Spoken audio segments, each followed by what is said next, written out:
We've got a... Nice.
Good luck. Thanks. Good evening, everybody. Welcome to the Sim Grid, and welcome to a very special evening with yours truly, Chaz Draycott, and of course, Charlie Martin, who is joining me for the evening for a wonderful Q&A session. Now, Charlie, first off, thank you for jumping on to the Sim Grid and joining us here this evening. How are you? I'm not bad, thank you. Yeah, I'm not bad, all things considered. I'm trying to keep warm because it's really, really cold outside right now. So, yeah, just training hard, training on the sim, physical training, and keeping very busy. Yeah, indeed. It's been crazy how much of a difference there's been in sim racing alone in the last year. Never mind the real world of motorsport as well, which obviously we'll get into in just a minute. But overall, in terms of 2020, it was a very different year for all of us. What did you find was the main challenge for last year and obviously going into this year? Wow, I mean, there were no shortage of challenges, really, were there, to be honest? I mean, I think, aside from the obvious challenges that everybody's dealt with in terms of, just being a bit isolated and not being able to see people and do the things that we normally take for granted, I think, racing in the physical world was quite challenging for me because we had a massive break. Normally, you have an off season, then you start ramping up everything to get ready for the beginning of the season. And the first training drive I had on the Nordschleife getting my B permit was the weekend before the first race, and in that time, that's when lockdown happened. So to then have that 3-month period and just being a bit like, what's happening, it was hard in terms of then getting back in the car and trying to feel like, okay, especially when you're going to be racing on a track like the Nordschleife for the first time ever. Yeah. It's not like any other circuit. So that period was quite strange, I think, definitely. Yeah, I mean, I funnily enough, actually, I didn't realise it at the time, but I was actually commentating on you racing at the Nürburgring from the Nordschleife myself. I was on the world feed for the Nürburgring 24, and you know what that event's like. There's so many drivers and names, and there's just cars everywhere. One question just from me, really, before we get into the main sort of the gist of everything. What was it like racing in that race? Because, I mean, from where we were in the commentary box, the conditions were bonkers, as they always are at the Nürburgring, but with the stoppage overnight as well, it just seemed like it had everything, didn't it? Yeah, I mean, that's my first 24-hour race, and quite a few people said to me who've competed on the Nordschleife, if this is your first year, I don't honestly know if I'd do the 24-hour race because you'll find it really tough. Yeah. And there were moments when I thought, but then I thought, hey, I'm just going to go for it. And and it was. I mean, hey, I did the start, and that's probably some of the worst visibility I've ever had to drive in. Coming down the start straight, I couldn't see 15 foot in front of me. That was about it. I could see to the end of the bonnet, and the first lap was quite like that. So, I mean, that moment was so much pressure because starting a 24-hour race, you just don't want to make a mistake, do you? Because there's the whole race to go. So it was just a roller coaster of emotions and an incredible feeling. I mean, even without the 200,000 fans, it was still really something very, very memorable. I was going to say, even from just walking around the paddock myself as my first ever trip to the Nürburgring, it was the amount of, there was just a huge feeling of it being a massive event no matter what. Like you say, without all the fans there, there was a few dotted about in the grandstands, but they were the real diehard ones, weren't they? Because it was absolutely freezing for the whole weekend. But it was just, it was a hell of a place. But obviously, not only the race start, but you took the restart as well, didn't you? Yeah, I did. I did the start, the restart, and the finish. So it was kind of all the memorable bits.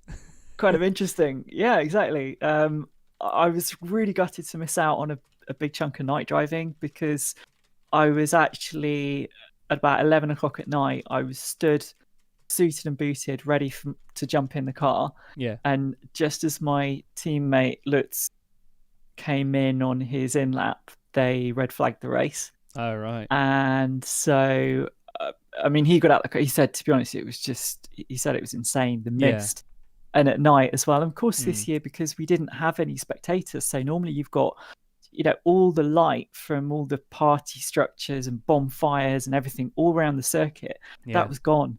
And it was just like driving into an abyss, like there was just like a black hole. And he said, anytime a GT3 car came past you, you just couldn't see anything from the spray. Yeah. So, but then, getting going in the morning again, it was awesome. So I want to go back and just do it every year if I can. It's like, what it would be like with the spectators as well, I think. So. Yeah, even more to add to the atmosphere would be absolutely. It just, I can't even imagine it. The extra added sort of the whole feel of it again. The fact that it's a massive event would be absolutely insane. Now, obviously, the timing you speak there about, obviously, as soon as that stint ended, your teammate came in, they red flagged it, and it was overnight and then straight away 8 a.m. again. Now, usually from a commentator's perspective, if you've got 8 hours of a race and nothing happens, then you've got nothing to catch up on in the morning. We went back to the lodge, got a message saying it had been red flagged, and then got back in the morning and it went green again. And we were like, brilliant, no research to do overnight. But from a driver's side of things, what's that like when there is the stoppage? Is there still the nerves of when are we getting going again, or is it constantly just ticking in your head what's going on? Yeah, like whenever you get out the car, you do, you go through your normal things, chat to the guys, chat to the race engineer, talk through what was going on with the car, and then it's like, okay, helmet off, go to the kitchen, get some food, get a drink, and just chill out a bit. But normally you would. So it was quite unusual what happened this year, because ordinarily they'd be telling you every hour. So you're waiting for those updates. So you can't really go to sleep or anything because within an hour you've got to be ready. Yeah. And so it's strange because I was just sitting in the canteen, kind of drinking tea and chatting to friends, and the rain was just, it was like a waterfall coming off the back of the truck. And so I did some vlogging, I did a bit of social media, and you're just trying to, I suppose, you don't exactly know how you're going to feel 5-6 hours from then. There's a big part of you that's saying, well, can I sleep? If I can sleep, I should try and sleep, or I should just try and go somewhere and close my eyes. And so I don't know, I was kind of weighing that up for a bit, and then they actually, I think about 1:45, they said, right, we're nothing now till 7 a.m. So then it was actually go back to bed and grab 3 or 4 hours sleep in a bed. But you can't I don't, even when I got into bed, which was at like 1:30 a.m, my brain was like just, it's not easy to switch off, really. No, I was going to say, I imagine it's not exactly a relaxing event, to say the least. We'll get into the sort of the pre-prepared questions, of course, that we had. Now, obviously, for anybody that doesn't know you particularly or hasn't sort of delved into your background before, could you give everybody a quick introduction as to what your background in motorsport is? Sure. Okay, so I started racing, I've been racing for about 15 years. I started racing in hill climb in the UK in a Peugeot 205 that I bought the year I graduated from, I wish I still had that car. I've got it, actually, here it is. Oh, brill. Oh, look at that. There you go, everybody. Peugeot 205, one of the absolute OGs. in T16 Group B rally colours. Yes. And I bought that the year I graduated from uni. I graduated in graphic design. And back then, I'd been to Le Mans 3 times as a spectator, but I never had any really... I never thought that I'd become a professional driver, but something like 6 years into racing in the UK, I transitioned because I'm proud to be transgender, which was really challenging in motorsport. And I actually gave up for a year because I just couldn't see that I was ever going to be accepted, really. Just having never seen anybody openly LGBT in motorsport. I went back though a year later, and it was the best thing I did, because I went off to race in France for 3 years, doing the French Hill Climb Championship and the European Hill Climb Championship. I had some mad adventures over in Europe, which was like 3 of the best years of my life, really. Awesome. Then came back to the UK, started circuit racing, and decided I wanted to get into endurance racing. And yeah, I'm just trying to get to the 24 Hours of Le Mans. That's my ambition, really. So this it's been quite a different sort of journey through motorsport, because most people generally start off in karting when they're pretty young, but I never had that opportunity as growing up as a kid. So for me, it was a case of I had to wait until I could get a job and and save up some money. So yeah, I mean, I'm proud of what I've achieved, really, and hopefully I've got a good length of time left in me to try and make it to the 24 Hours of Le Mans. Well, it certainly looks like you're on your way there, that's for sure. But in terms of, you mentioned there, obviously, the karting as well. Like, I've got this similar mentality that a lot of the time I hear, oh, so-and-so came through from karting, this guy came through from karting, and, this person that's now in this world championship, they came from karting. A lot of the time it is like gospel that you have to start in karting, but obviously, you've given a prime example there with yourself that you didn't start at like the age of 4 like most people in the Bambinos do. Like I know loads of guys now they've got kids and they're getting their sons and daughters into karting, and they're at this tiny age, and it's like my son can barely put his shoes on the right feet, and I'm thinking I wouldn't dare chuck him round in a cart. But that's the thing, like, to have still achieved what you have from not being in it from the very, very young ages in the Bambino karts, it just shows again the level of skill that you have in that. And I mean, in terms of, well, it's a good moment to move on to the second question, really. We can spend a bit longer on that one, but I was going to ask what first got you interested in motorsport. Yeah, I mean, as well, to add to that, I mean, a hell of a lot of hard work, to be honest, because I told myself I wouldn't be able to make it because of the karting thing. Yeah. But perseverance and determination and not taking no for an answer definitely pays off.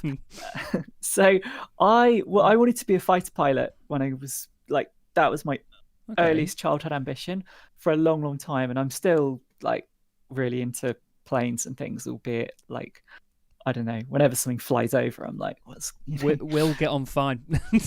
Yeah. Massive aviation geek. Are you? Oh, okay. Yeah, I used to devour like books on airplanes when I was younger. I used to have an encyclopedic knowledge of things like that. And awesome stuff. Gutted that we're still waiting 2 years for Top Gun 2. Oh, I know. So, honestly, it's like torture. Like, every day I check Twitter and I'm just like, come on, give me something. I remember when I heard it was coming out, and I was like, oh, I bet it will just be really naff though. And then I watched the trailer, and it's just got that, that kind of like bell dong kind of thing in the beginning. I was like, oh, sold. Yeah, done. It's gonna be great. Yeah, definitely. So I've wanted to. I think probably about 11, 12 years old, I kind of gave up on that dream because I'm really, really bad at maths and physics and a lot of the things that you need to get fairly good grades in.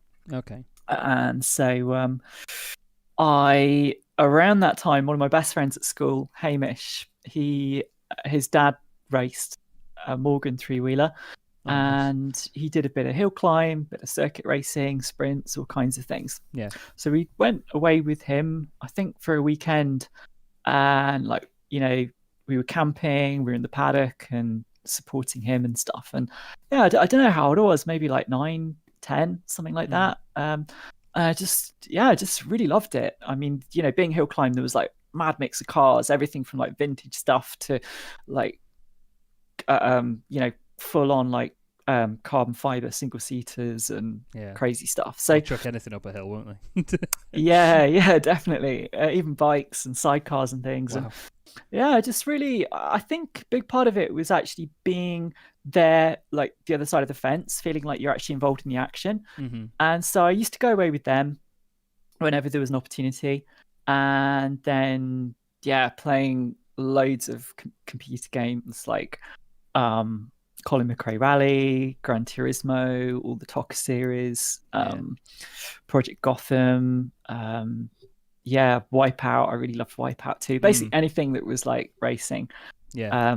And just getting into like car culture, like Max Power and all that. And me and my friends had really, really funny cars when we were like kids, like slammed on the biggest wheels you could fit on them and things. Love that. Yeah, that's it. So I kind of just developed, but I've never had yeah, I didn't have like a kind of racing dad or anything like that. It was just really like an organic thing, I suppose. That's probably the best way for it as well sometimes, because the more and more people I meet in different scenarios within just sim racing alone, I mean, even with real world motorsport as well, like you say, the organic's a really good word for it, because, I mean, particularly with myself, you know, my dad was just a motorsport fan. He went to the odd event, he watched F1 on TV, but then, you know, other people like my friend Dan, who's done karting for years and years, you know, he, again, I don't really think his dad had that much involvement in it previously, but it's just amazing to see the different routes that people go on, from sometimes from a very young age, and then sometimes like mid-teens as well. You know, it just suddenly clicks one day, doesn't it? And it's infectious, isn't it?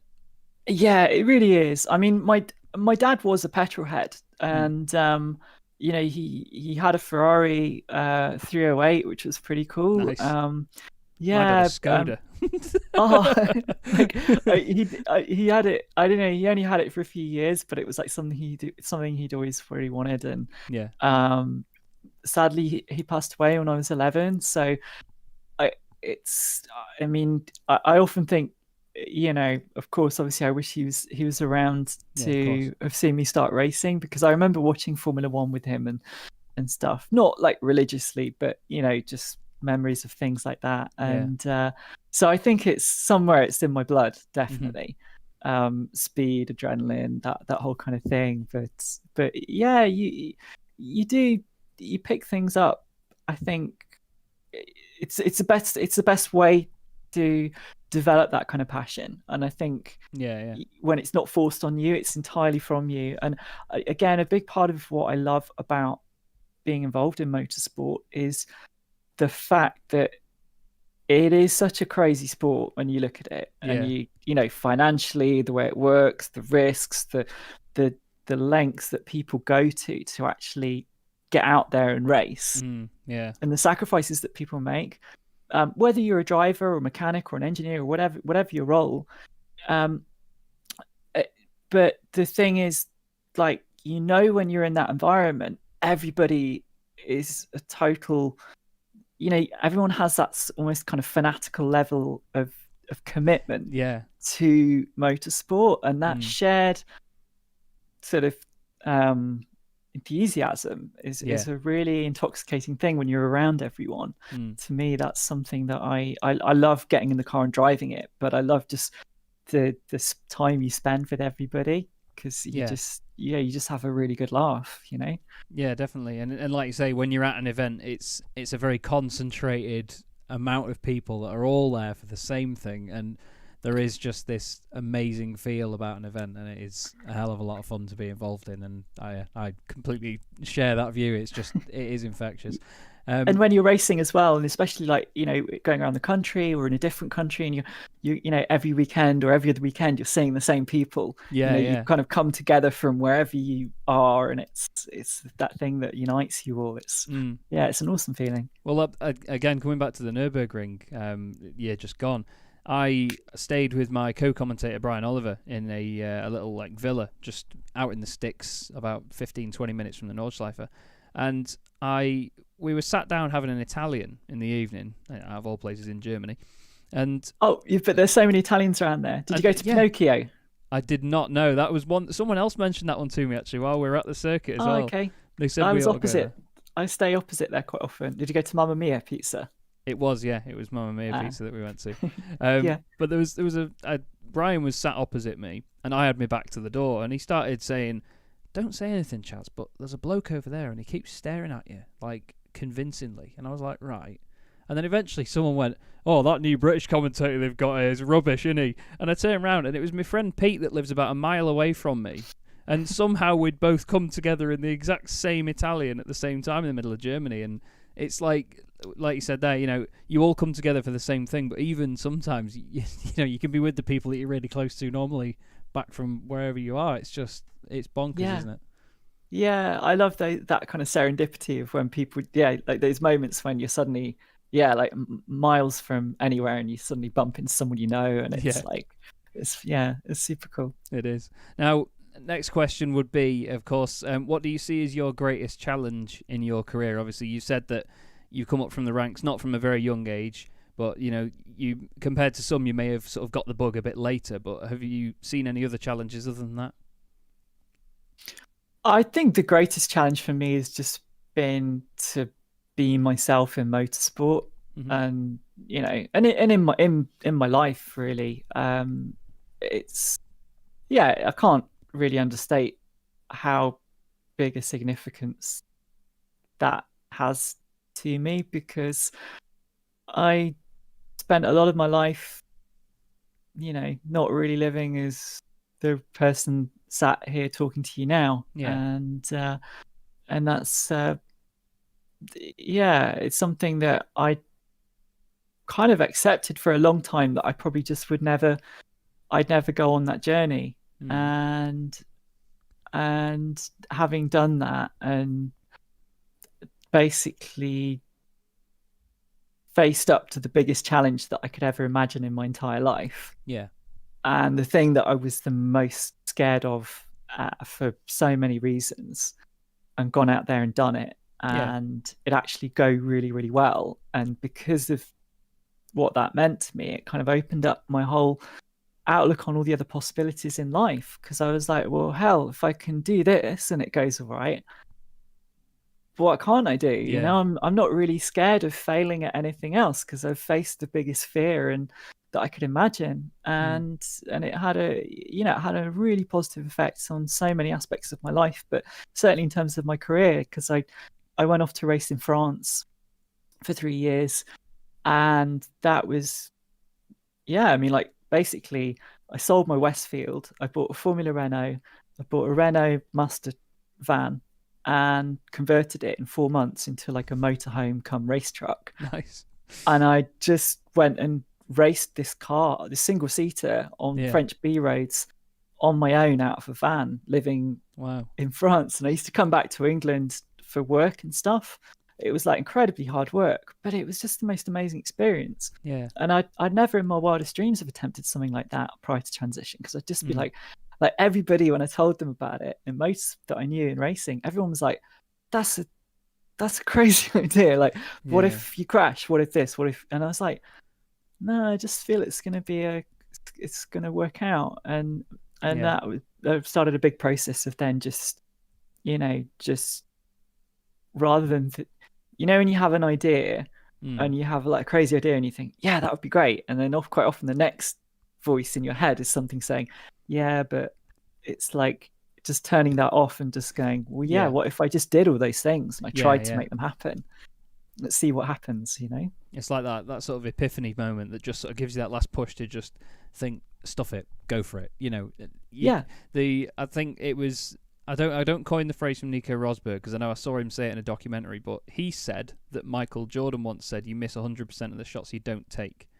And to be fair, I've not heard a much better phrase in a long time, but you've just got to go out there and do it. And like you said, it turned into a real adventure, didn't it? Yeah, it did. And it culminated in, say, the third year, I sold my car and my truck, and I raced a Pro 2-litre Norma prototype with a team, which made a massive difference, because suddenly I wasn't having to do absolutely everything, and I could just turn up and drive and focus. Mm-hmm. And I had an option to do a circuit race in the season. I could only afford to do one. I looked on the calendar and I was like, no, Le Mans. No way, Le Mans. So it was like last race of the season, November, on the Bugatti circuit, of course. Oh yeah, what a circuit that is. Yeah, 3-hour endurance race. I bet I had never done any circuit racing, so I went and did a few races up at Knockhill in a Mini, just to get your eye in a bit. Cut my teeth, get my eye in. Yeah. And then I was like, right, 3-hour endurance race in a prototype at Le Mans. This is nuts. And long story short, like, we finished third and we're on the podium. Good stuff. And I stood there on the podium thinking, last time I was here, it was like 2002, the year Bentley won. Yeah. And I was there, that was before I thought I'm ever going to race, before transition, before I thought that would ever happen. And I'm like, geez, I'm stood on the podium at Le Mans. Like, The step This is from one to the other is just massive, isn't it? Like, it was the most insane moment in my life. I mean, I was buzzing for like weeks afterwards, I can and I imagine. just thought, if I can go from that to here, that was the moment when I thought I've got to try and I'm going to have to take up move into circuit racing and try and get to Le Mans, because like for the 24 hours, because it's like it's so crazy it just might work. Yeah, well, it's certainly been a hell of a ride already, and obviously, like you say, plenty more to come. Along the journey so far, though, what would you say has been your individual greatest achievement? Individual, what, in terms of like a particular race or something? Or... Yeah. Motorsport wise, in terms of like results, or say a certain race that you've managed to get into, or just any sort of link that's been made within the motorsport world, or any sort of racing result. I mean, coming fourth at the Nürburgring 24-hour race this last year was probably the biggest. The biggest result I've had at especially at that kind of level. Yeah. Racing in a race like that, certainly. I mean, there are quite a few moments when I look back in terms of, I think perhaps some of the things that happened during hill climbing. I mean, that result at Le Mans on the Bugatti circuit was a really, because I remember I really had to push myself, because I got in the car, I went out in the first practice session, and I was like way off the pace. And I was just like, that whole thing of where you need to drive to get faster to get the downforce to work. And you're running out of mechanical grip, and you're thinking, God, the car just feels sketchy. I don't want to go any quicker. Yeah. And I looked at my mates' times and telemetry, and I just took a bravery pill and went out in the next practice session. I think I was like second fastest or something. Oh, nice. It's just like, you just got to like take your brain out and like, tell yourself the car will go around the corner flat. It's like, but yeah, I think probably the Nürburgring. I then also perhaps 2018 for Pride at Silverstone. Yeah. When I got all the cars to run Pride stickers in support of Pride awesome, Month. That's something I'm really proud of, because I don't know, I didn't expect it to go as well as it did, and it was really heartwarming to see actually how much support there was once I spoke to people at Sign On, for the driver briefing, and said, look, this is why I'd like you to put one of these stickers on your car. And I was like, wow, like every car, pace car, the safety car, the marshal's car, everybody had them. It was like a pretty big moment.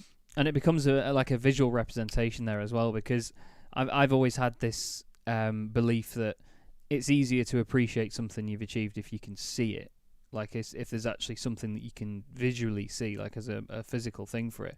But that doesn't take anything away from any other sort of achievements, obviously. But when you see all those cars running that sticker, and you think, I've had the influence to get that to happen, that's I mean, I can appreciate how massive that must have felt, in terms of thinking, wow, you've had that influence at least on all of these people, to then go, yeah, you know what, we will. Yeah, exactly. I mean,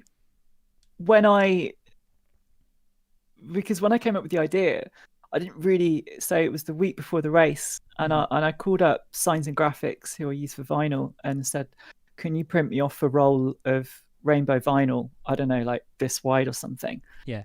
And I went and picked it up, and I was like, okay, how am I going to do it? And it all came together in a week, and it was very like last minute. Spoke to SRO, were really cool, Janetta were cool, and all said, yeah, look, I think if this is going to work, you can come and speak to people at driver briefing and explain, and I was like, yeah, okay, cool. But especially for the British GT Championship, and I'm standing there in front of like Darren Turner and Nicky Team and all these drivers that to me are like, heroes. And I'm like, I had a really funny moment actually, because like people, when I was handing them out afterwards, because I was quite a little bit like of a fangirl with Nicky Team. I just think he's a really cool driver, and he's amazing. And just his personality and his social media and everything. And I think he came over, like everybody was like putting the hand out, and he put his hand out, and I don't know why, but I just shook his hand. Love it. Absolutely love it. He's just looking at me like, what? I was like, oh yeah, sorry, some stickers. Yeah, he really is a character, Nicky. I used to be in a sim racing team with BTCC champion Ash Sutton, and he saw Ash's logo on a jacket that I was wearing for our sim racing team when I met him at Donington, and he said, "Oh, next time you speak to him, tell him that I said he's slow." And I was like, yeah, all right, then I will do. And I said, why don't you record a video for him? I had my phone in my hand, so I just gave it him, and he went, yeah, all right. So he started videoing around the Aston, telling Ash that his Subaru was slow and all this, and saying, they are, when you get back, send that to him. And it was just, it just highlights the sort of character that Nicky is. He's a star. But like I say, though, massive achievement to get them all on board with that, and all in one place as well like that is absolutely amazing. And regarding, in terms of impact, obviously, sim racing this year has taken off massively. It's been thrown into the public eye, very much so. People have embraced it massively. It's just been a very, very odd but brilliant at the same time year for sim racing. How do you view the actual impact it's had on the real motorsport world, if any?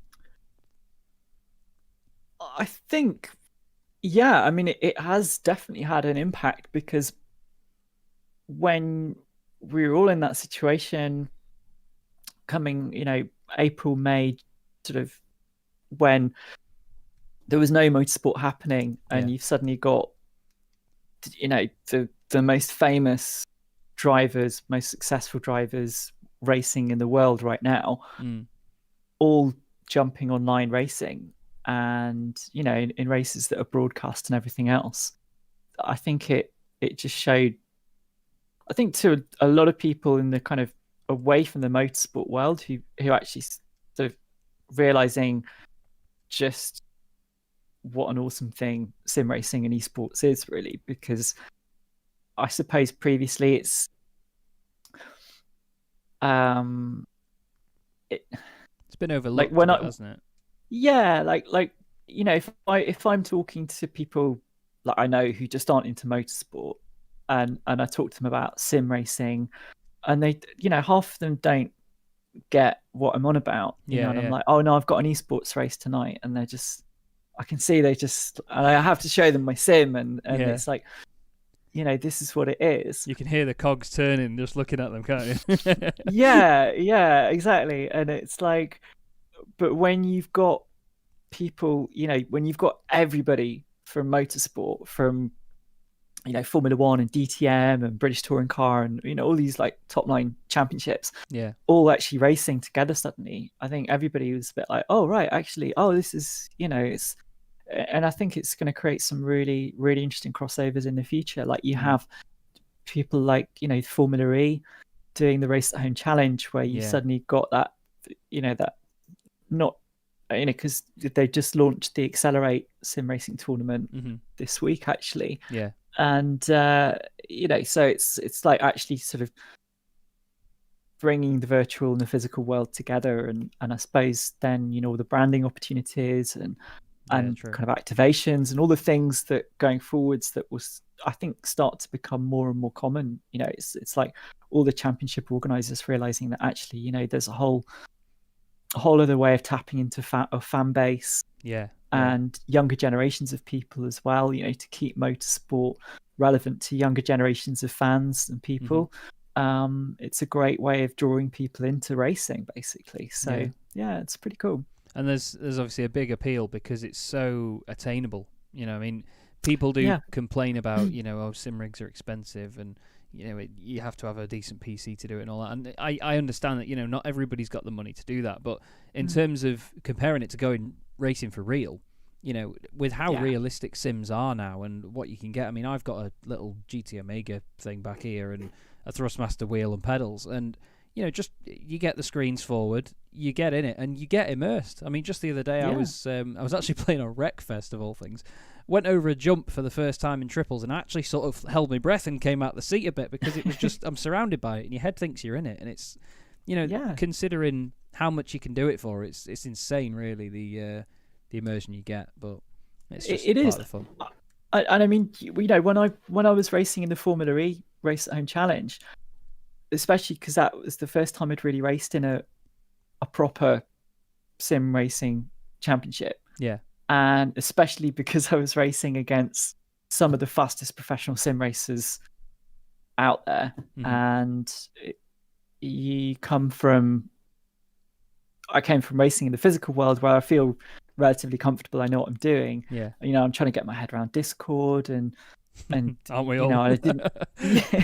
Yeah, and I'm kind of comfortable with how everything works and stuff. But back then it was like I get so stressed at the beginning of the race, or especially the qualifying, because we had 1 lap qualifying for that, and I'd be like, I'm way more nervous than I get in a real life. I wish I'd had a heart rate monitor on, because my hands are sweating, and I just, like, the first 4 or 5 races, my qualifying laps were just terrible because I just went to pieces, and it just that again is all about that sense of immersion, because it's when you've put a lot of time into practicing as well, you really feel the pressure.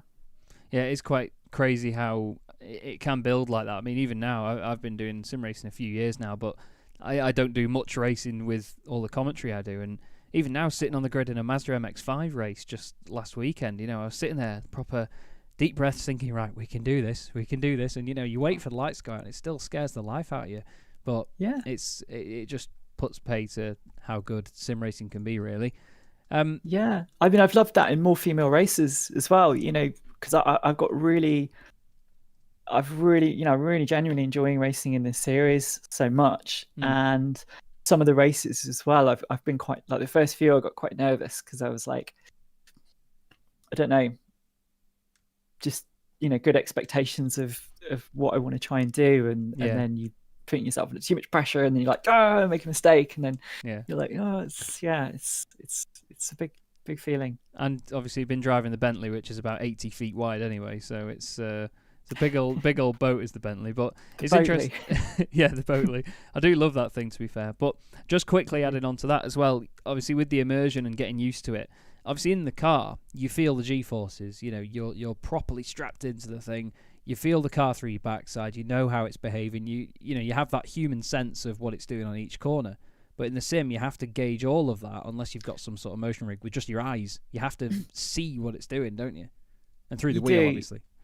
Yeah, you do, and I think that's a big challenge when you're used to having all those inputs. I mean, it's beyond me how some people do the lap times that they do. I mean, it's mad. I did the qualifier the other day, and it was like the lap times for the new Formula E thing, and it was just like the lap times were insane. And again, when I'm trying to, because most of my racing I do is on ACC, and so I go on YouTube, new circuit, right? Okay, put in the car I'm driving, watch some laps, and you just, people as well, I don't understand how people seem to sometimes set the car up that it's like the car is on rails. You can see their steering inputs. The car isn't stepping out. It's literally they're like flat through a series of corners. Yeah. And the car's just like We're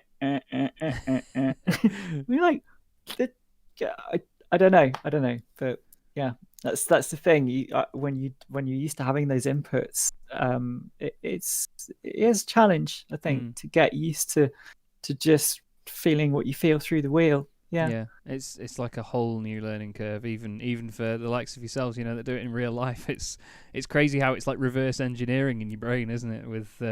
With how you've got to think going forward. You did mention, of course, the More Female Racers series. I did want to ask, what importance do you feel series like the More Female Racers series hold in the sort of transgender and female racing communities? Because, personally, I don't think there's enough of it, and it's been great to see the SimGrid get on board with it and make it such a fantastic event as well. And I mean, you've seen that from the reception, but what's your take on that? Yeah, I totally agree with everything you just said. I think it's really fantastic to have a series like that. I do think we need more series like this as well, because just look at the turnout of like amazing female talent racing in that series, and also people who are a bit fresh to sim racing. There's there's a really, it's just a really friendly, you see this as well on Discord and on all the chat and everything, and after the race and before the race and during the week, everybody's super friendly, and there's people of all levels, and and also other people I know who've raced in other series, who've been doing sim racing much longer than I have, who've kind of come into that and said, compared to other series they've raced in, that's been one of the nice things, that there's no aggro between people, or like people are super super friendly, or if there's like a mistake or someone crashes into someone, there's no there's no animosity. It's just a really, really supportive environment. And I think like mega to see so many people from the LGBTQ community racing there. And I'd love to do more and more racing.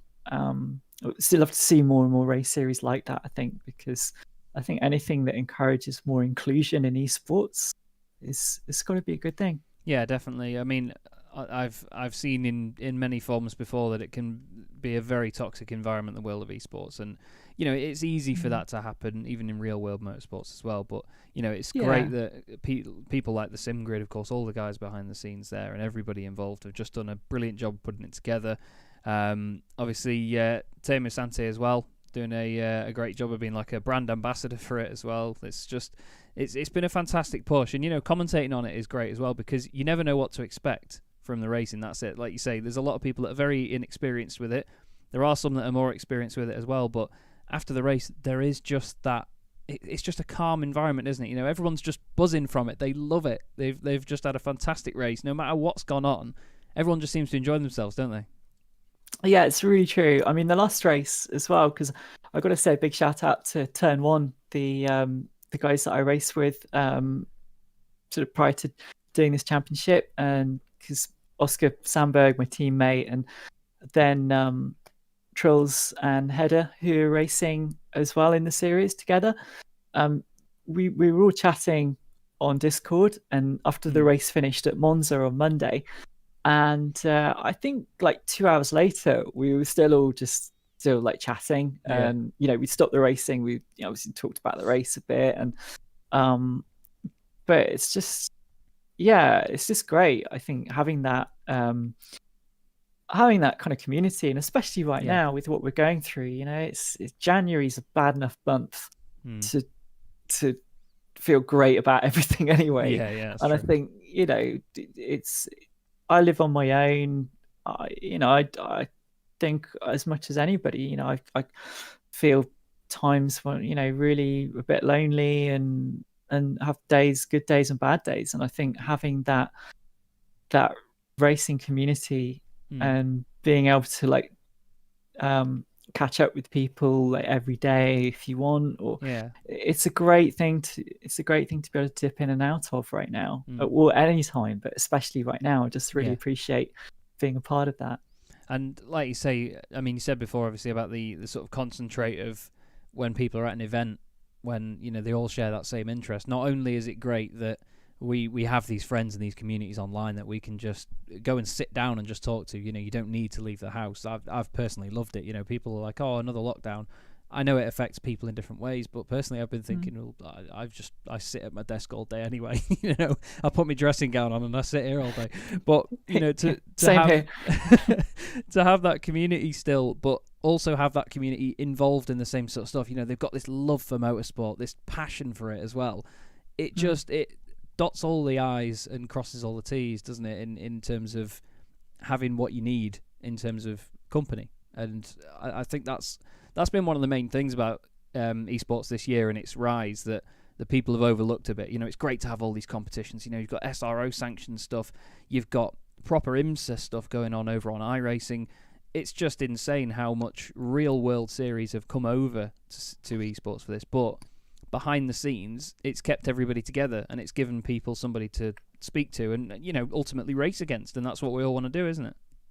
Yeah, honestly, it's so cool to see. I think it helps us. When you've got people like, I mean, Lando Norris again is like a great example of someone with just like mega social media. But like the race, the vlogs that he does around did around some of his big esports races, and I think things like that really helped to bring people into esports from outside of the typical kind of esports community, and sort of, you know, those big races have really helped to shine a spotlight onto the sport from you know, people who are kind of not so aware of it. But it's massive, like you say, when you've got all those big series getting involved, and it's, you know, hopefully it's something that we're going to see that momentum continue as well. Yeah, definitely. So yeah, it's interesting, exciting to think where it's all going to go.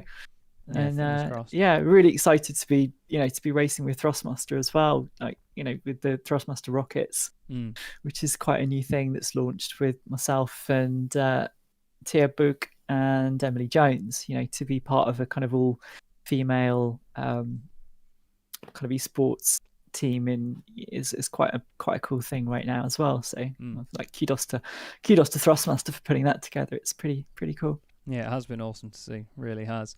Now, going back to real world motorsport for a moment, if you had to give any advice to any female racing drivers coming up through the ranks as you did, what would be the main piece of advice that you would give them? I know. Gosh, good question. It's a bit of a tough one. Yeah.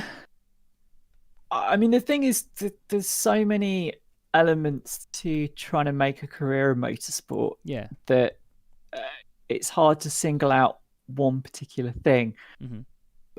I think having people that believe in you for the right reasons, and people who can guide you and mentor you, if you can find those people, that's definitely, I'd say, you know, never be afraid of reaching out to people and asking for their advice and their guidance, the people that you look up to.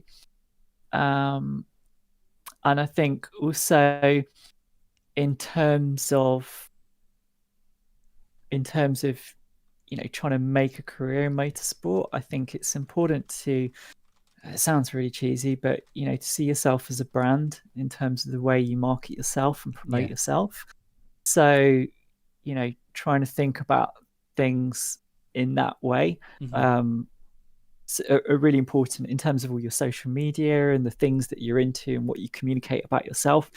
I think, you know, trying to show who you are and what you're about beyond just being a racing driver is a great place to start when you're trying to think, you know, how do you make yourself stand out in a sea of people who are all doing the same thing as you? Because motorsport's very different to so many other sports where, you know, football or tennis or whatever, where if you can pick up a ball or a racket or whatever and play well, you know, you don't need lots and lots of money to go out there and prove your talent. So yeah, but I think just fundamentally finding the people who can help give you a leg up in your career. I think tapping into those networks, reaching out to people, don't be afraid. And you know, that's one thing. I'm always learning things all the time, and I always reach out to people and try to link up to them and ask their advice and try and think of new ideas. So yeah, fair play. That's not the most concise answer, but nicely put all the same though. Now, thanks. Into 2021, you're going to be racing in the Brit Car Endurance Championship in what I think is one of the most incredible looking cars that I've seen in a very long time, and I'm unbelievably jealous that you get to drive this thing. It's the Praga R1, isn't it? It is. It is just the most. If you haven't seen it, everybody, go wait till the stream's over, because honestly, you'll probably pass out when you see how beautiful this thing is. So make sure you do that after the stream. But the Praga R1, what a car!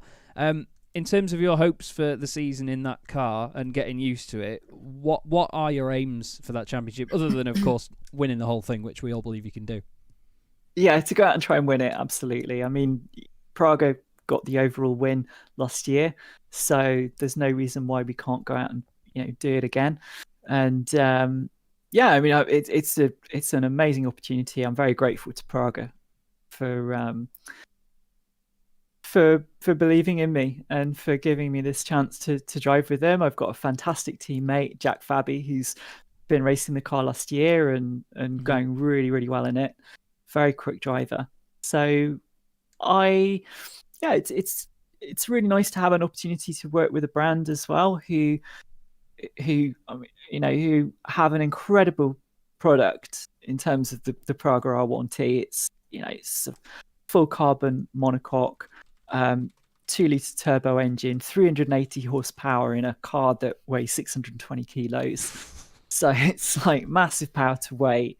Yeah. It's really lightweight in terms of the whole chassis. It's super rigid, but also because it's so lightweight, it's that nice thing where you've got, I think Gordon Murray calls it a virtuous circle. So if your car's lighter, you can use a less powerful engine which weighs less, which means that because it's lighter, again, you can use you don't need so bigger brakes, which means you can use smaller wheels and you therefore reduce unspring weight and so on. And all these things kind of feed into each other. Yeah. And it's something that, as these days cars get bigger and heavier and everything else, it's very rare to see a car that's so focused as the R1 and even down to having that single seater type central seating position. Yeah. It's, normally in a prototype, I raced in LMP3 a bit last year, and you have these horrible blind spots that can be really intimidating, whereas in that car you get in it and you just got this fantastic field of view.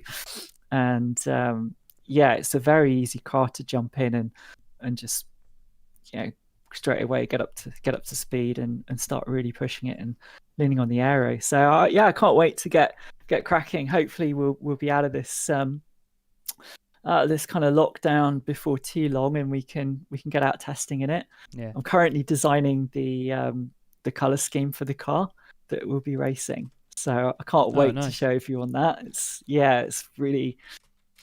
That in itself is a bit of a dream, because the last few years I've just raced in a team where they've already had a title sponsor or a livery on the car. Yeah. So to actually be able to have the freedom to design the livery and what it's going to look like is, it's like it's a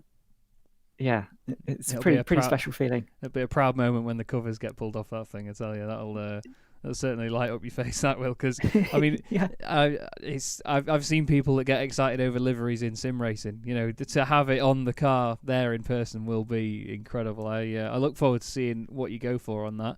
I wanted to ask as well, have you met the Bridal Twins yet? I have, Chris and Ed. Yeah, can you tell which one's which yet? Because I can't.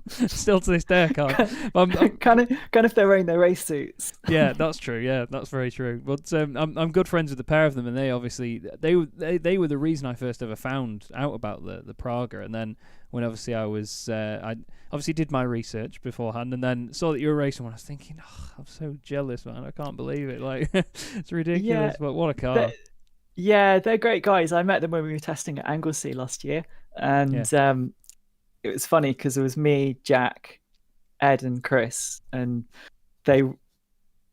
we were all, every time the car comes in, I'd be like, looking over to see what see what their best lap time was that come up on the thing. Because we were like, we were doing quite a bit of like media and promo stuff and like tracking shots behind a camera car and stuff. Yeah. So we didn't.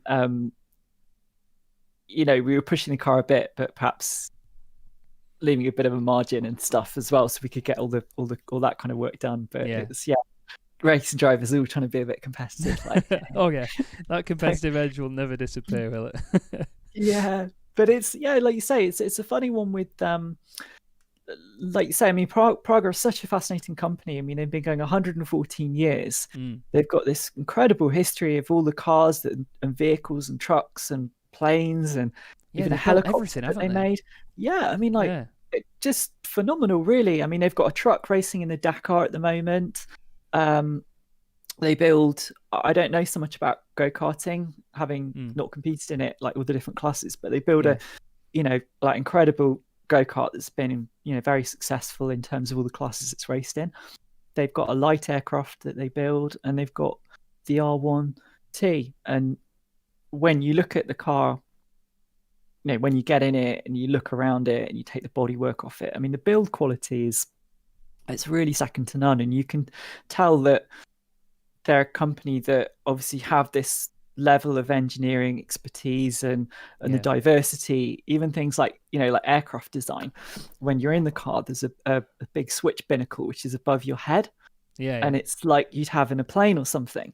But then you just think, well, actually, that's such a logical place to have it. Yeah. And yet, how often do you get in a race car and have switches just right above your line of sight? And so it's little details like that just make it feel very special. And I think in terms of Praga's ambitions as a brand, all the racing that we'll be doing this year in Britcar, having a dedicated category for the Pragas, it's a really exciting time to be involved with them. And I'm looking forward to seeing how the relationship develops over the future.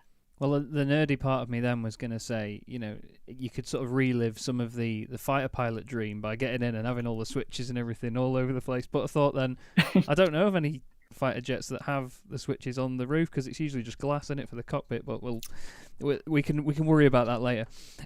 Now, we did have through the week some questions from the chat, which are on Twitter. So I'm very rudely going to pick up my phone because the text is tiny and I can't read it from far away because I've got one eye that works. We've got a question from a gentleman called Jonathan Main, who says, question to Charlie, I'm a big fan.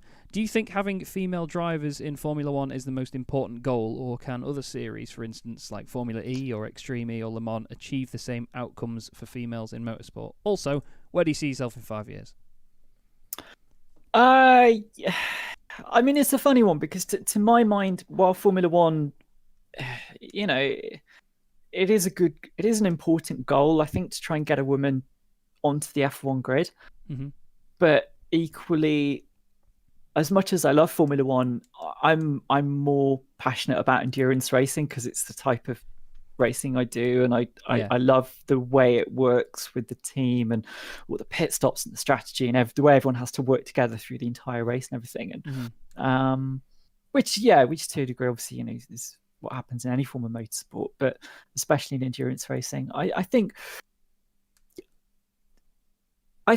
again, it comes down to, like, for a lot of people who don't know much about motorsport and don't really follow other forms of motorsport, it has obviously huge significance, because most people, like, sometimes when I meet people like that, and I say I'm a racing driver, and they're like, oh, do you race in Formula 1? Yeah, it's the first thing, isn't it, that comes to their head? Yeah, I do. I'm Lewis Hamilton's teammate.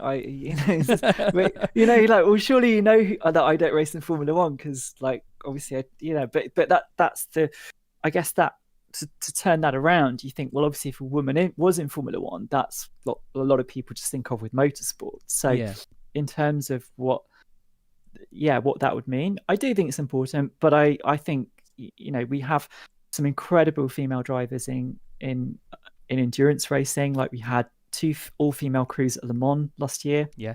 In Extreme E, obviously, I'm right in thinking all the cars have got 1 female driver, right? Yeah, I believe so. Yeah, yeah, I believe so. And so, I think it's it'll be a great thing to see when it happens. Mm-hmm. But I don't think it's not the be all and end all, because for a lot of people, Formula 1 isn't their goal. What was the next bit? Sorry. Where do you see yourself in 5 years? Well, hopefully having raced at the 24 Hours of Le Mans, and maybe spending a lot more time in France, because I'm a big Francophile, and I've got a dream to get a place over there one day. And fair play. After my trip to Germany, I want to live there. The trees are lovely. I got a big mural in my lounge of, like, a forest, and it's because I used to go running around the forest up at Hoach. Right. It reminds me of the forest there. I love being in forests. It's such a great feeling. Yeah, it's a hell of a place, isn't it? It's just like, even when you're on, like, the motorways or the Autobahn, obviously the correct name for it, in Germany, just how beautiful the landscape is everywhere you go. It just blows my mind. Yeah, I got I loved racing in Germany this year. It's been beautiful, like you say. I'd never been. My first ever trip to Germany was to commentate at the Nürburgring. You couldn't write it, but it was just getting off the plane. Me and Brian were driving down the autobahn. I was just looking around, going like I can't believe this place exists. It just looks insane. It's just gorgeous. But hopefully I'll go back at some point. We'll see. But Sure. Sorry, go on. I know. I was going to say when I went out there in June for the first race, Mm-hmm. because we had 2 weeks between the test. We had a test day and then the first NLS race. So I actually stayed out there for 2 weeks. I took my mountain bike and I just did loads of cycling and running and all around the Eifel. And it was beautiful weather. It was just, I was in my element. It was fantastic. I can imagine it's a hell of a place.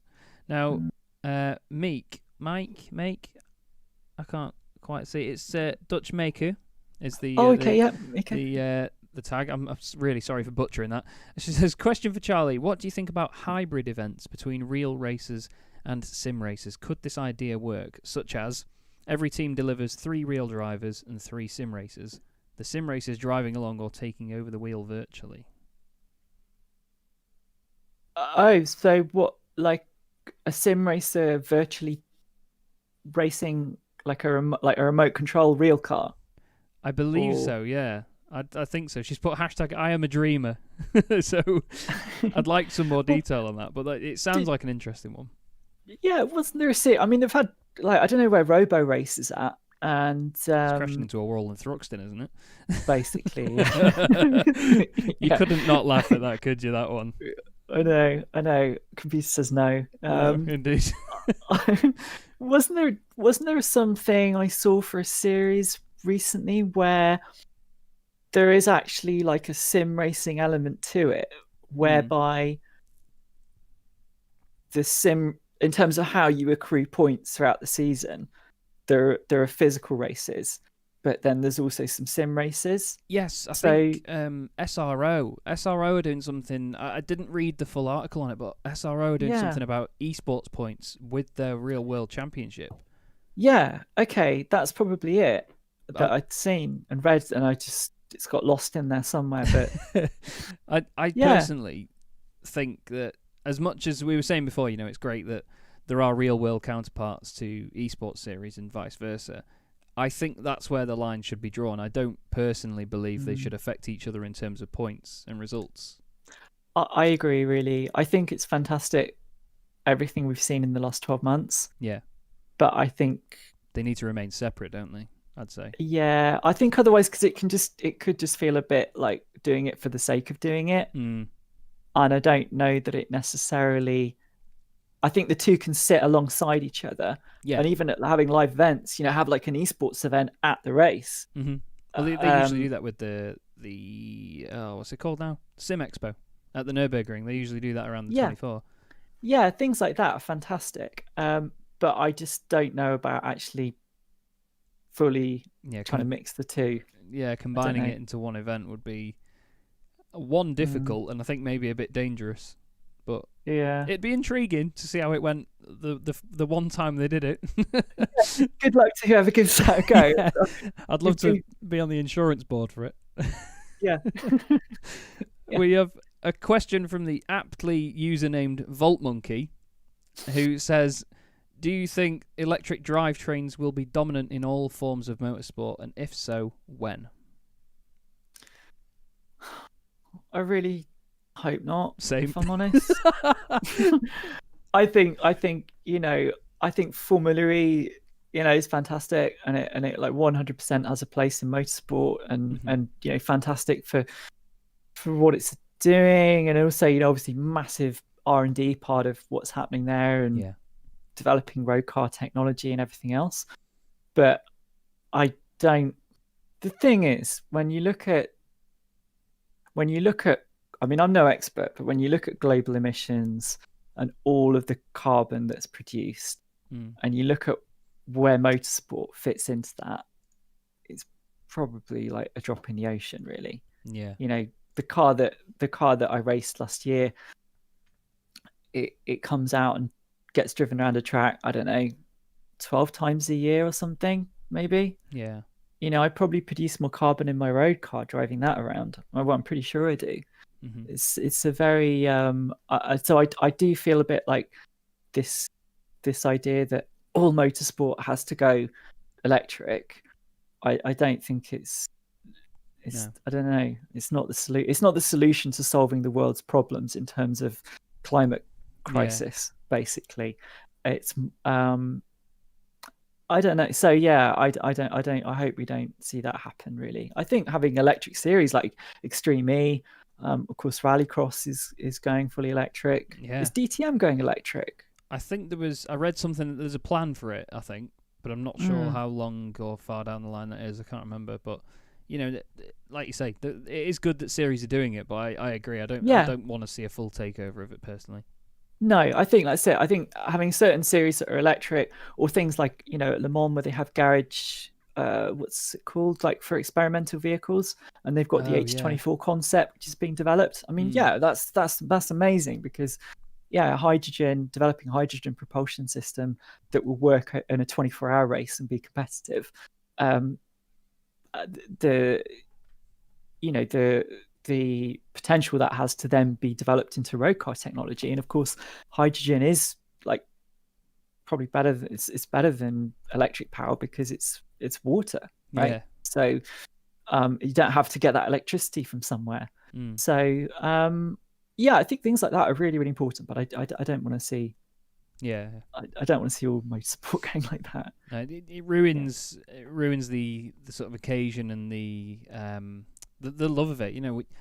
We're petrol heads. We love the sound of a car. We all argue what's the best sounding car ever. Pops and bangs on an overrun. Just a 787B just sitting on idle excites me. It's daft stuff like that. If it's just sitting there and you can hear it whirring away and then it doesn't. It's the gear change noises as well. If you've got, I specifically remember in 2000, I was sat at Hilltop at Alton Park, and the BTCC, all of them flying past. You've got the high-pitched Mondeos, you've got the Honda Accords and the Vectras with a really low, deep rumble, but they popped and bang on every single upshift, no fail, and that was the exciting bit for me. Just the bangs and the pops and all of it, and you get that in GT3 racing as well. I imagine you get that from the Praga as well. It seems like it likes a flame now and then. some good kind of wastegate noise and popping and banging and spitting fire. And I remember the first time I ever went to Le Mans in the year 2000, and for the first time the full field comes past, and I was in the main grandstand on the main straight, and I'll never forget that moment because the noise of like all those cars, especially all the the Corvettes and all the big old C6Rs. I mean, I think, was it the C5R back then? Maybe it would have been, actually. God, not even a 6, 5. And just when they're all bunched up together, that noise, just one big combination of noise, isn't it? Wow, it's super cool, and we can't be without it. You can't. Yeah. So thank you, Vault Monkey, for the aptly named question. Another Twitter name that I absolutely love, by the way, Miggins Motorsport, has said, a question for Charlie: has the continued support from all four corners of social media given you motivation to keep educating people and help towards removing the prejudices and changing attitudes? Yeah, definitely. I mean, I feel very grateful to all the people who've who support me and follow me on social media, and to know that the message that I'm trying to put out and the work I'm trying to do to educate people and create more acceptance, that's actually resonating and being well received, and that it's having an impact is a great feeling, because it's something that really, really matters to me. Bottom line is, I know exactly what it felt like growing up in a world where, for my entire childhood and adolescence, I felt that being transgender was like a really, really negative thing. That you should be ashamed of, that there was something wrong with me, that I was scared, terrified of anyone ever finding out, and I didn't know how to deal with this or talk to anyone about it or anything. And never being able to see anybody like me in motorsport or any career really that I was interested in. Yeah. And therefore just thinking, well, I can't, how can I ever be me and do the things I want to do? How can those two things exist at the same time? And so that's really why I'm so determined to use the platform that I have to carry on educating people, because I don't want anyone else to have to grow up feeling like that. I want everyone, everyone should just feel free to be the person they want to be in life. And as long as you're not hurting anyone else, it's like, what's wrong with just being you? Yeah. It's a great feeling. And so yeah, it's, even if I do something and that changes one person's life, that's really a worthwhile thing to have achieved. So yeah, I'm going to carry on doing what I'm doing. I'm just trying to be positive. I'm not trying to, I'm never saying, oh, those people are idiots or you're all wrong, or, it's just saying, look, it's about spreading positivity and creating more empathy in the world and making the world a happier, more accepting place. And well said, and hats off to you, Charlie, honestly. Mega stuff.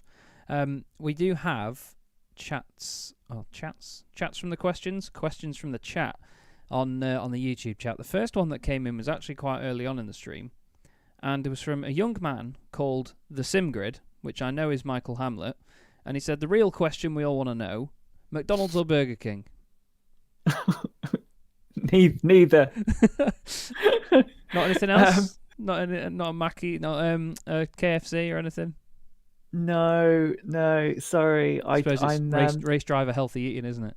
Well, yeah, it's perhaps not that so much. I mean, I'm predominantly vegetarian these days. I mean, I do eat meat if I go to a restaurant. Basically, I just tend to look at the menu and I'll order what I want. But at home, I'm mainly just vegetable and plant-based things, and dairy. I can't say no to cheese. Yeah, but cheese is life. Yeah. Cheese is everything. It's amazing. But I just stopped eating McDonald's a long time ago. Mm-hmm. I think I can't even remember that. I think the last time I had a McDonald's was 2011 in America, and the last time I probably had a Burger King when I was really hungover one time. That's the thing. It's good hangover food. It's really good hangover food. Well, you think, oh, this is either going to be the best thing or this is going to be the worst thing, but I can't remember what the outcome of that that life-changing moment was. But I don't. To be honest, my favorite kind of food for something tends to be sushi, like itsu or sushi or wasabi or something. I like. Yeah, that's my kind of go-to, like, quick food, to be honest. There you go, Michael. Last time I had a Mackey's, Wednesday. Yeah. Really? I don't know. It wasn't this week. I know that much. I'd probably go last week, I think. I'm not judging you. I mean, I'm sure everyone else is. We'll move very quickly on from my weight. Ken Arneson says, primarily, do you have an idea of what colour you're going to go for on the Praga?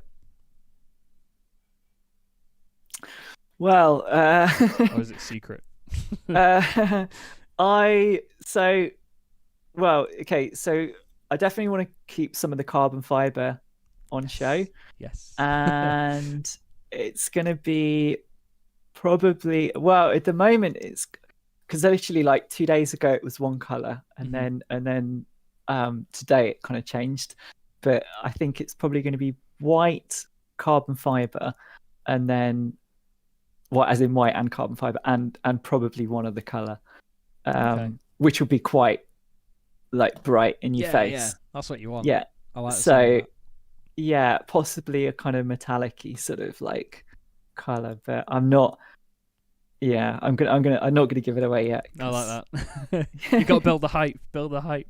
Yeah. It looks, in terms of liveries that I've done, it's definitely looks pretty badass. And to be fair, even without a livery, that car looks good enough. So a livery only makes it better as well. It's gonna be stunning either way, I'm sure. Look forward to seeing definitely. definitely. We Yeah, have- I might put a little teaser up or something. Yeah, So. that's it. Hype train. Get on the hype train for it. Yeah, I actually booked the date to get it wrapped today, actually. Okay. So, there you go, everyone. yeah, There's a detail so for there you. Love it. We've got a question from Cami Sturch who says, "Oh, cool. Hey, Cami. who do you feel is your biggest on-track rival in the More Female Racers series? Stir in the pot, Cami. Stir in the pot. Get the ladle out. Well, okay. So I actually had quite a funny race with Sarah Moore on Monday at Monza. Okay. And Sarah's probably one of few people that I actually know in real life. Mm-hmm. And so I've seen that she's been racing, and we're friends. We're both driver ambassadors for Racing Pride, and so she and I had quite a good battle at Monza. I think I actually drove into her a little bit, possibly trying to get through one of the chicanes. But she did force me off track at the first chicane, which was the first incident that kind of.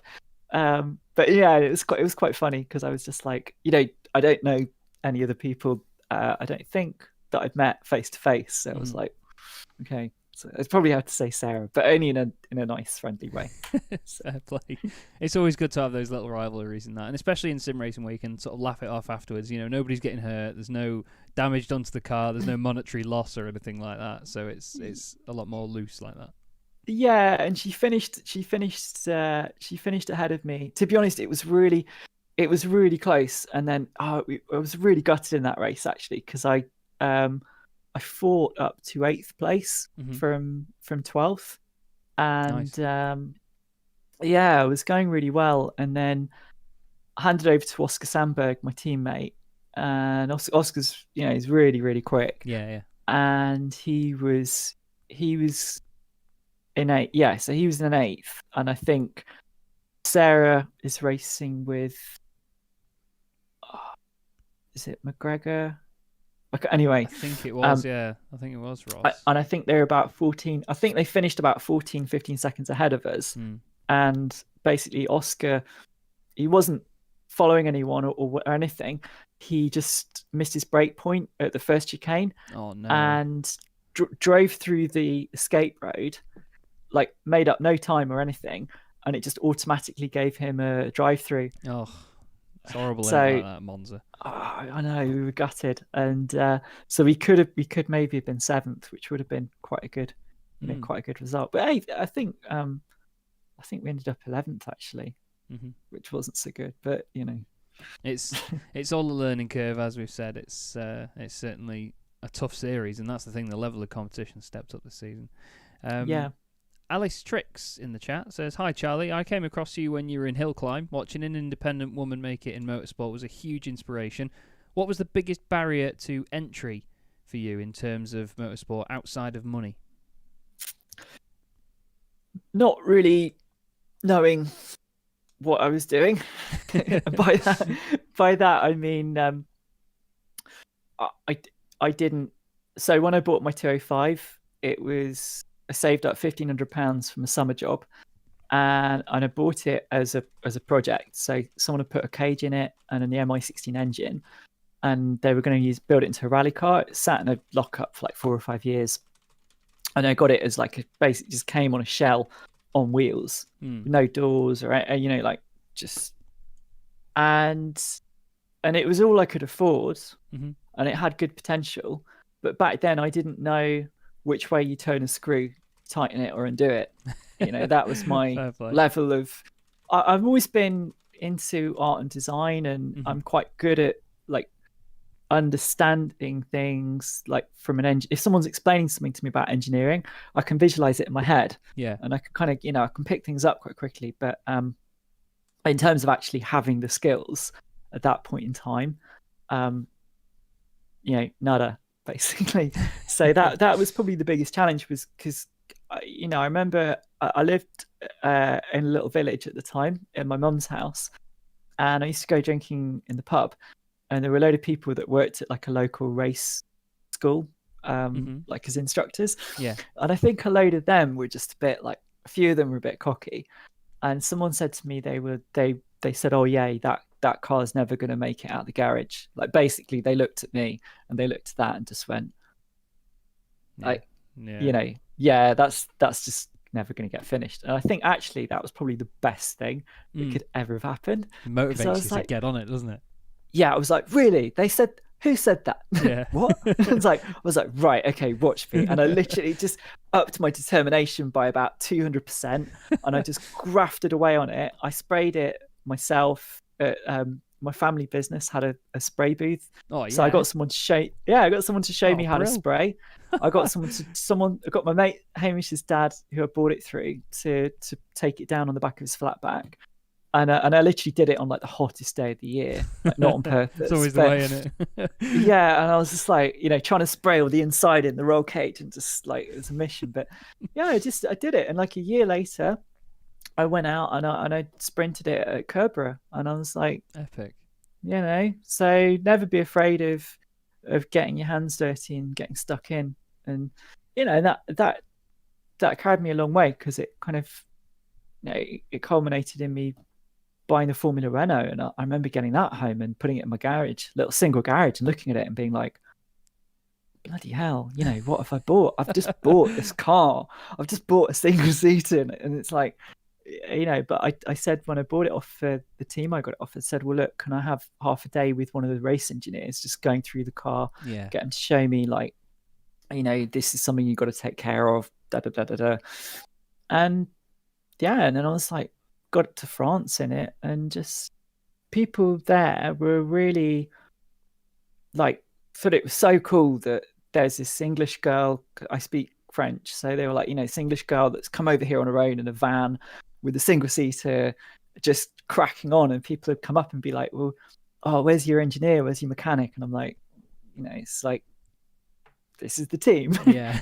But people thought that was pretty awesome, and I was like, yeah, definitely. It's just it's don't be afraid of pushing yourself to take on new things, really, because you don't, until you in that situation, you don't know, really, do you? Yeah, so. Well, that's it. Like I said before, you got to jump in at the deep end with some stuff sometimes like that, and just always just go for it. And jump in at the deep end. It's like the best place to be. And once you've done it a few times, you do feel like, I'll just figure it out. Yeah, I can do this.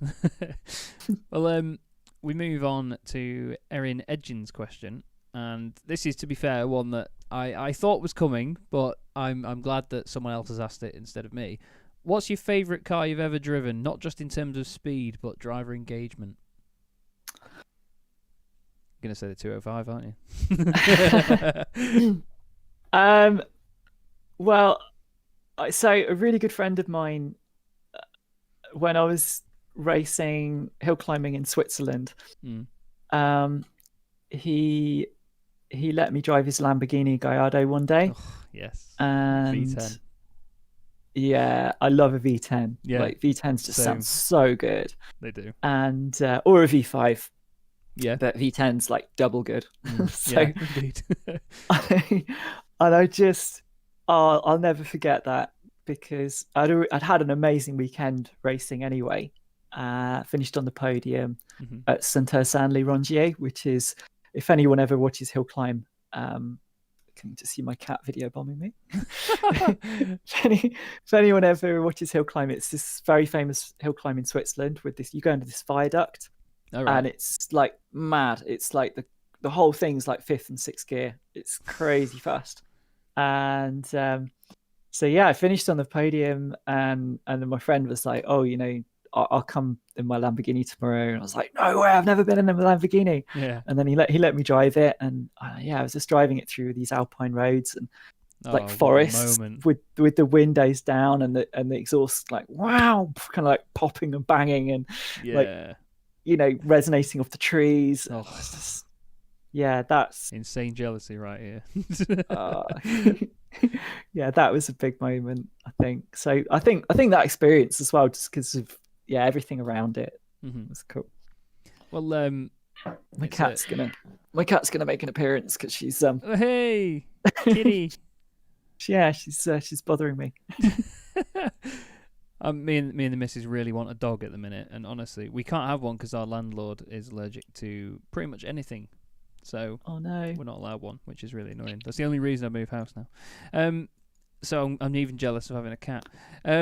There's one more question that is, I won't lie, no disrespect to anybody else, the best question of the night. But I just want to mention as well, Jenny Camugli and Alice Trix have both had some really kind words as well. Jenny said that, I really want to say that you did help people. You're one of the people who inspired me when I was questioning whether I should come out as trans or not and transition or not. So thank you very much, Charlie.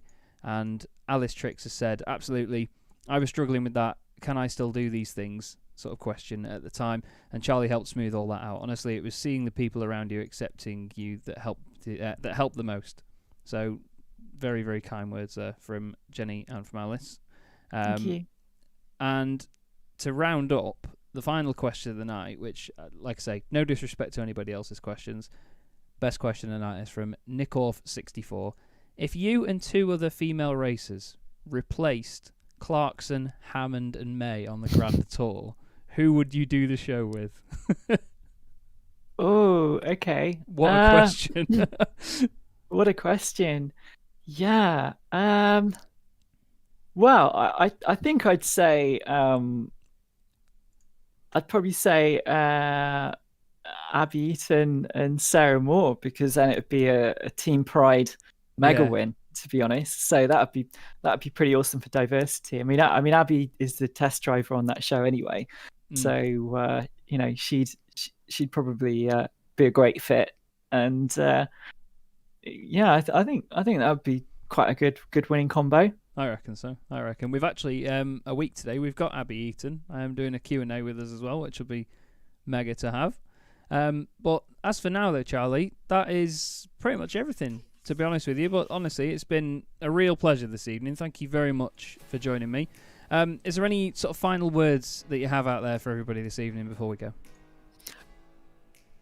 I think actually just kind of building on those two comments you just read out. Really, I think that was one of the biggest things that I struggled with was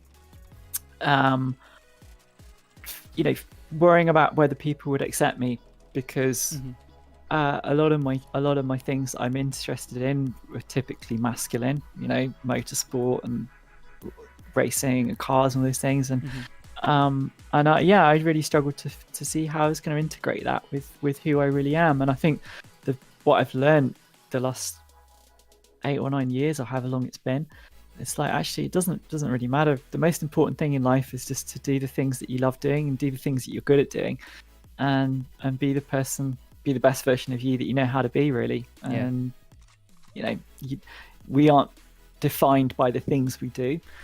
Definitely. It's just about doing what you love, and when you do things you love, it makes you happy. And when you're a happy person, everything in your life just tends to flow, really. So that'd be my closing thought. Nicely said, Charlie. Well, thank you again. It's been an absolute pleasure and a real privilege to chat with you this evening. Thank you, everybody that has been watching as well. Thank you, everybody, for your wonderful questions. Don't forget, a week today, we also have Abby Eaton joining me for another Q&A session. But for now, I've been Chaz Draycott. She's been Charlie Martin. Have yourselves a wonderful evening, and we'll see you again very, very soon.